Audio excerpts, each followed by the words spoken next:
Il y a quelques heures, Macron a publié ses résultats trimestriels qui ont été absolument gigantesques et dû à ça, l'action a fait un bond quand même de 15% en une seule séance et c'est toujours le cas aujourd'hui à l'heure à laquelle je tourne cette vidéo. Tout le monde parle du chiffre d'affaires record, des augmentations des marges et de la guidance qui est exceptionnelle. Mais encore une fois, au-delà des chiffres, les résultats nous montrent plus qu'une entreprise qui gagne de l'argent, on est potentiellement en train d'assister à une révolution dans le secteur de l'intelligence artificielle. Depuis 2020, toute la planète avait les yeux rivés sur Nvidia, les GPU, les semi-conducteurs et en soi ça a été tout à fait normal parce qu'on était dans la première phase du cycle et à cette époque-là, on avait principalement besoin de GPU et des semi-conducteurs pour mettre en avant l'IA et pour la faire fonctionner telle qu'on la connaît aujourd'hui. Mais depuis plusieurs mois maintenant, on est en train de rentrer dans la seconde phase du cycle. Une phase où c'est plus uniquement les GPU et les semi-conducteurs qui dominent le marché et qui comptent, mais aussi tout ce qui fait fonctionner cette infrastructure-là, à savoir la mémoire, le stockage, l'énergie, le packaging, en bref, toute l'infrastructure qui gravite autour de ces GPU. Et c'est justement là qu'une boîte telle que Macron va devenir indispensable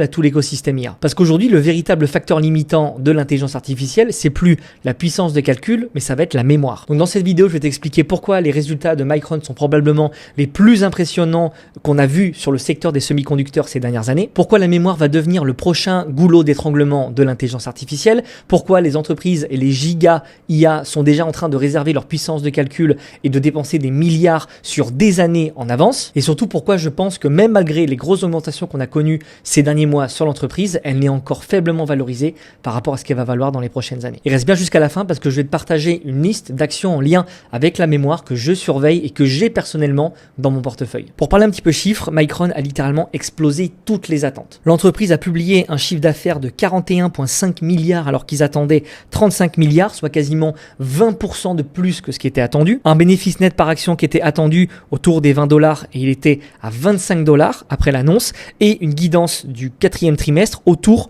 des 50 milliards de dollars de chiffre d'affaires. Autrement dit, même après avoir publié des résultats comme ça, Micron pense que les résultats du prochain trimestre seront encore meilleurs que celui-ci. Et c'est quand même assez rare pour le souligner, puisque généralement, quand les entreprises font des performances comme ça, elles essayent de rester assez prudentes sur leurs prochaines prévisions. Et là, littéralement, Micron est clairement en train de nous dire que le meilleur reste encore à venir et est encore devant nous. Alors évidemment, il n'en fallait pas moins aux investisseurs qui ont littéralement accueilli la nouvelle à bras ouverts, puisque grâce à ça, l'entreprise a pris 15% de performance en une seule séance. Mais bon, tu commences à me connaître, tu sais que les chiffres, c'est pas le truc que je regarde le plus.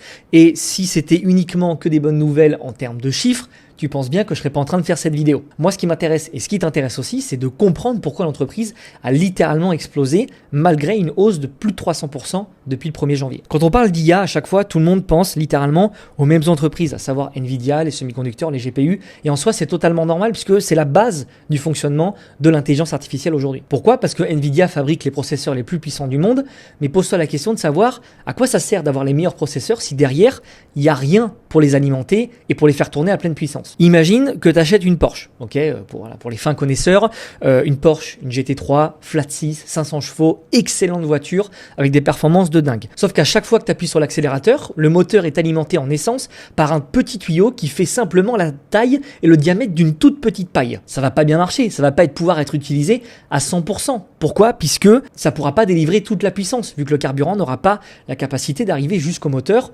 de la manière dont ça devrait marcher normalement. Et les GPU de Nvidia, ça marche exactement de la même manière. Pour effectuer ces calculs, il doit recevoir une immense quantité de données et pouvoir la traiter en temps réel. Et si ces données arrivent trop lentement, il y a une perte de puissance qui est colossale sur ces GPU et c'est exactement ce que Micron vient régler comme problème. Contrairement à Nvidia qui conçoit les GPU, Micron, eux, ils conçoivent la mémoire qui fait tourner les GPU de Nvidia. Et ils ont créé notamment ce qu'on appelle la HBM, c'est-à-dire la High Bandwidth Memory. En français, ce qu'on appelle la très haute bande passante. Et cette mémoire-là, elle est littéralement installée à côté des GPU d'Nvidia puisque tout doit fonctionner de manière extrêmement rapide. Oui, plus les modèles d'IA deviennent puissants, plus ils vont devoir manipuler de la donnée, et plus ça manipule de données, et plus on va avoir besoin de mémoire pour traiter toute cette donnée-là. Et le problème, c'est que la puissance des GPU, elle double à peu près tous les 48 mois. Mais sans la mémoire qui va avec derrière, tu vas pouvoir augmenter de manière exponentielle le nombre de fois que tu veux la capacité des GPU, à ce que ça tourne beaucoup plus vite.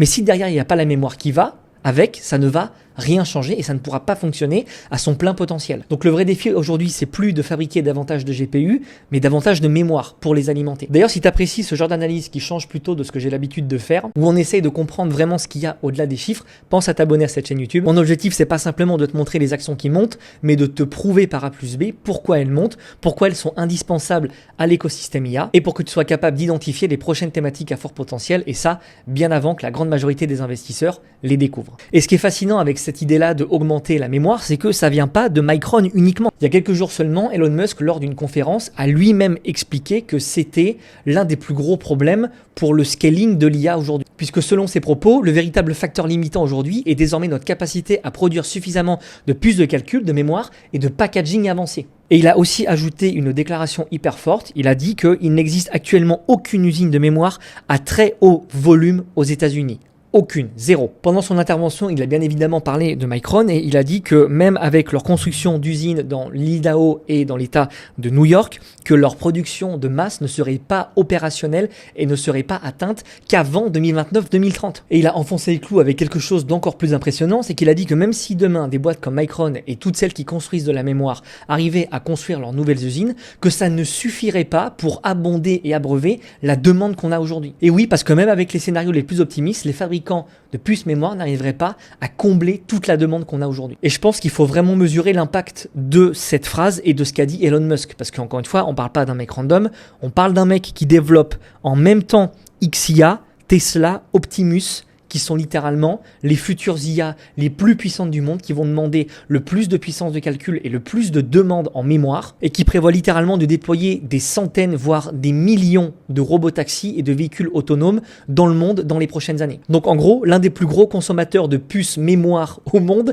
vient clairement de nous dire que même avec tout ce qu'on connaît maintenant et ce qui va arriver dans les années futures, on n'aura pas la capacité d'en faire pour tout le monde. Et quand le mec qui est en train de construire le plus gros data center de l'histoire et qu'on n'ait jamais connu te dit qu'il n'y aura pas assez de puissance de calcul et de puces mémoire pour tout le monde, généralement il faut quand même écouter. Et à ce stade, on pourrait penser que Micron gagne énormément d'argent parce qu'elle vend plus de puces mémoire. Alors qu'en réalité, c'est pas du tout ce qui est en train de se passer et c'est vraiment le chiffre, moi, qui m'a le plus surpris dans le rapport. Quand on regarde le rapport d'un petit peu plus près, on se rend compte que le volume de puces mémoire n'a quasiment pas changé par rapport aux derniers résultats trimestriels. En revanche, son prix, lui, a explosé. Si on regarde DRAM, qui est l'activité la plus importante de Micron aujourd'hui, ça représente quand même 76% de son chiffre d'affaires avec 31,3 milliards de dollars générés uniquement sur cette partie-là. Donc sur un an, les revenus liés à cette activité ont progressé de plus 340% et le prix moyen de chaque vente de puces a bondi, lui, de près de 60%. Et on retrouve exactement le même phénomène sur leur deuxième puce la plus vendue, la puce NAND, qui représente à peu près 24% de leur chiffre d'affaires pour 10 milliards de dollars. Là encore, les volumes sont relativement stables, mais on a une augmentation du prix moyen par puce d'à peu près 85% en seulement 3 mois, ce qui est littéralement énorme. Donc Micron ne gagne pas plus d'argent parce qu'elle vend plus de puces, mais elle gagne de l'argent parce que les gens qui leur commandent les puces sont prêts à payer beaucoup plus cher. Et c'est ce qui explique pourquoi les marges ont explosé, puisqu'on a quand même une marge brute de 85% qui a littéralement doublé en l'espace de 12 mois. Je ne sais pas si tu te rends compte, mais habituellement, on retrouve ce montant de marge sur des éditeurs de logiciels, pas sur du hardware ou sur des concepteurs de puces. C'est littéralement insane d'avoir des marges aussi énormes que celles-ci. Donc pourquoi les clients sont prêts à payer ces prix-là aujourd'hui ? Bah tout simplement parce qu'ils n'ont pas le choix en fait. Et c'est justement là que ça devient hyper intéressant, puisque même le management de Micron a avoué que leur capacité de production était en dessous de ce qu'ils pouvaient réellement atteindre et surtout de la demande eux qu'ils avaient derrière. Et surtout, personne ne sait quand est-ce que ça prendra fin.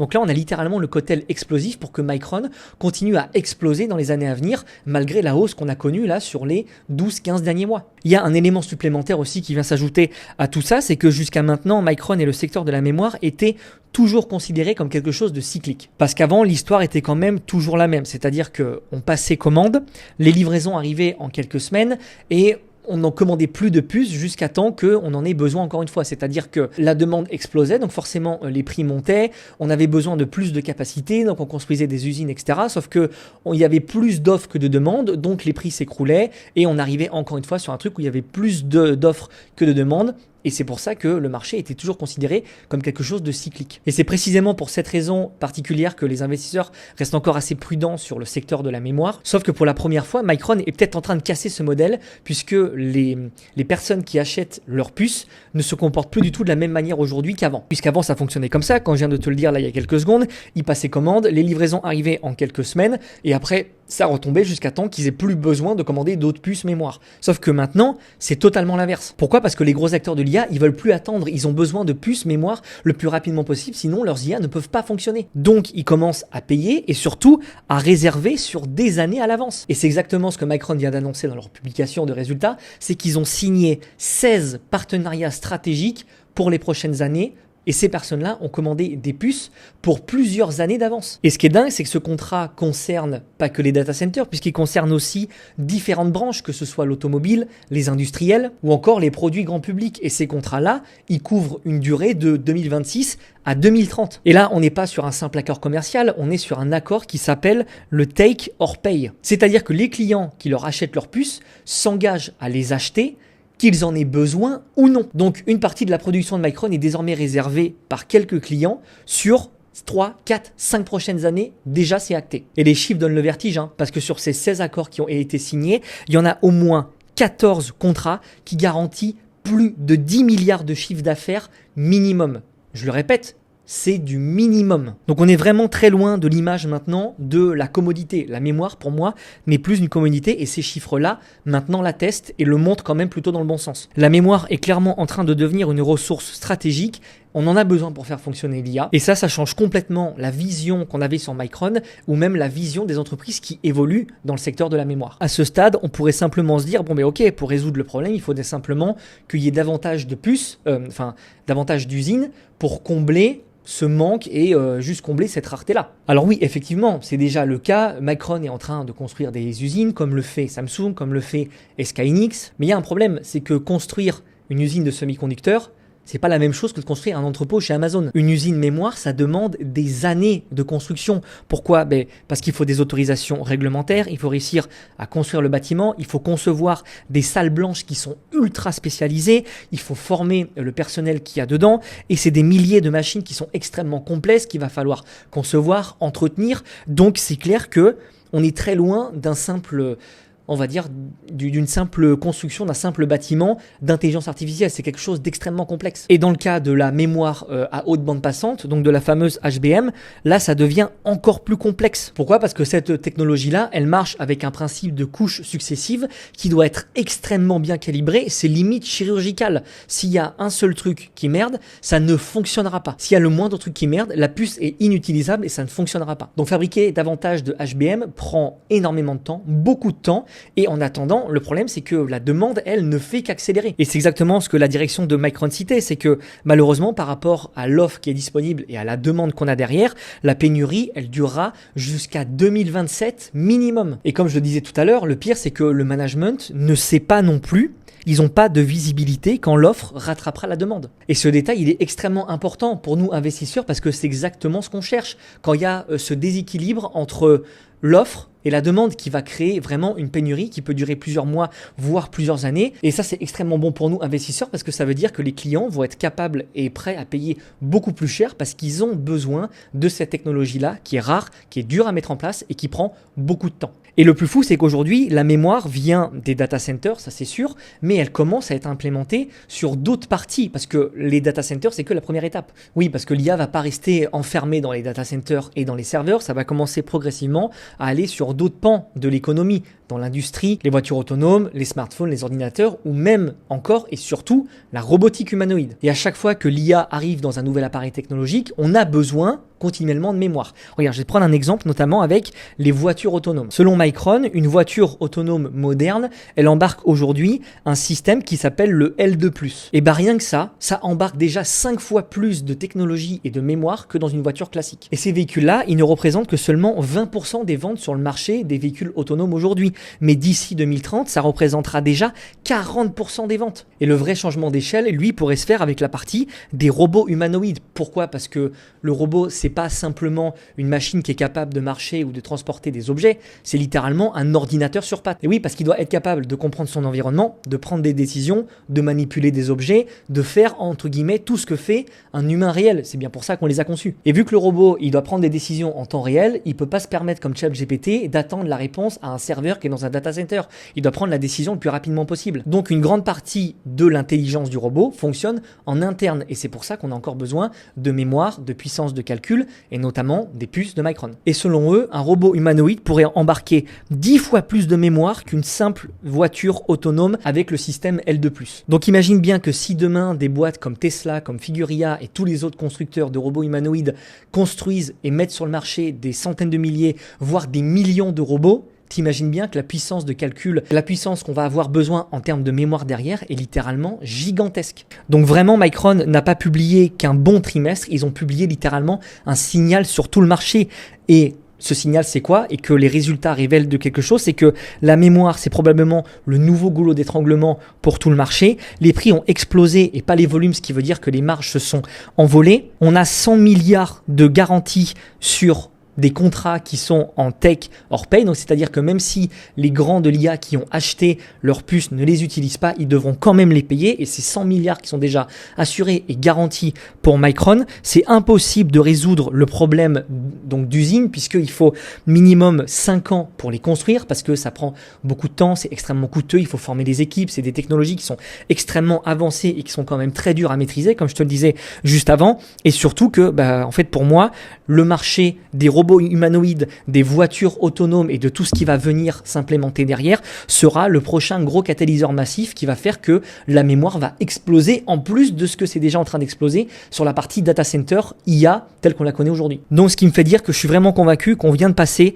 dans la deuxième phase du cycle IA. La première, on l'a connue de 2020 à 2025 où c'était les GPU, la fabrication des semi-conducteurs, mais aujourd'hui ça, on en a et que maintenant le vrai point le vrai bottleneck et le vrai goulot d'étranglement maintenant, c'est plus la construction et la mise en avant massive des GPU, mais c'est vraiment la mémoire. Donc comme je le disais juste avant, les résultats ne montrent pas simplement une entreprise qui fonctionne bien, mais elle a littéralement envoyé un signal à tout le marché que maintenant, on a besoin plus que jamais de la mémoire et de toutes les autres branches qui font fonctionner l'IA, du réseau, de la photonique, des infrastructures IA, de tout ce qui fait que l'IA aujourd'hui fonctionne. Parce que avoir des GPU qui fonctionnent très bien et qui sont très rapides, c'est très bien, mais si on n'a rien derrière pour traiter l'information, pour la stocker, ça ne sert à rien. Donc c'est précisément pour toutes ces raisons-là que je pense que Micron est probablement l'une des entreprises les plus intéressantes à suivre dans ce secteur-là. C'est celle qui va tirer profit le plus possible de ce fameux goulot d'étranglement sur la partie mémoire et que je pense que même si tu l'achètes maintenant, tu feras quand même des énormes multiples